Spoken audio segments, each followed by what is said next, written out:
One of the most high-profile fundraising events of the year, the Clinton Global Initiative, just kicked off in New York on Monday, bringing together a who's who of movers and shakers that include heads of state, celebrities, and business leaders. Now, they gather to discuss some of the world's most pressing problems and make pledges to tackle them. But this year's event will be a lot less high-profile than usual. U.S. President Barack Obama, who regularly attends, is skipping it, as are many corporations that made pledges in the past. Experts say that's because of increased scrutiny of the Clinton Foundation, which organizes the event as Hillary Clinton runs for president. Some have accused it of fostering a pay-to-play atmosphere, questioning whether donors gave funds to gain influence when Clinton was U.S. Secretary of State. Bill Clinton announced this 12th meeting would be its last, and if Hillary wins in November, the foundation will also change significantly. Now, despite the controversy, there's no question that the Clinton Global Initiative has had a big impact on philanthropy. In 12 years, it says it has secured more than 3,500 pledges and impacted more than 430 million people in 180 countries. Now, earlier today, I caught up with its chief executive officer and asked him what he thinks was its biggest accomplishment to date. Well, I think the most impactful area has been in the area of response and long-term resilience to crises.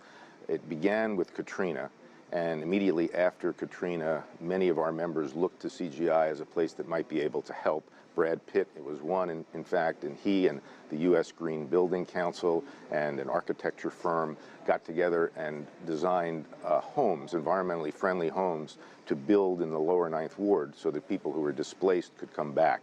Haiti, after the hurricanes and the earthquake, we've had about 100 members convene regularly, 36 times in Port-au-Prince, to address how to build Haiti back better. And they've made about 100 commitments valued in excess of about $500 million. Now, he was also very active in fighting the Ebola outbreak in Africa and was an important player in helping to lower the cost of HIV/AIDS drugs. Harrison says the Clinton Foundation has also been a leader in bringing the private sector to the table.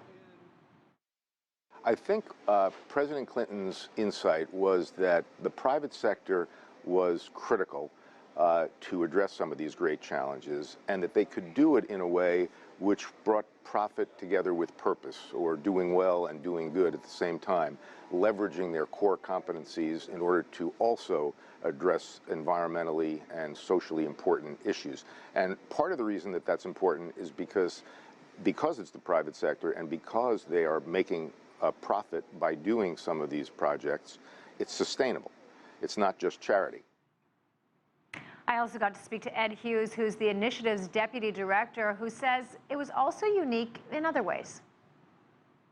Everyone who comes here faces an obligation to make a commitment or a pledge to undertake some project in the coming year. That was really the differentiating factor from a lot of other conferences around the globe, and it's one that we've now seen a lot of other conferences adopt. So we're really thrilled that we've seen our model become a more ubiquitously adopted one. Well, the event has not only been high profile, but the foundation itself is highly regarded by philanthropy watchdogs.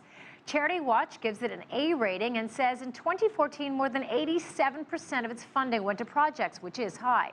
But Bill Clinton announced last month that if Hillary Clinton wins in November, there will be big changes to the foundation. Now, this is what the foundation's president, Donna Shalala, had to say. He won't raise money. We won't raise any corporate money. We won't take any money from foreign governments. And we won't take any money from international individuals. So we'll be left with raising money from Americans, basically, and American foundations that are independent of corporations. Well, Chelsea will continue to be involved with the foundation, but it's a big loss not to have the president. The president has been the foundation. He is the star of the show. And so it won't be easy, but that's the price you have to pay if she's elected. So the foundation will much be focused on domestic issues, less of a global player.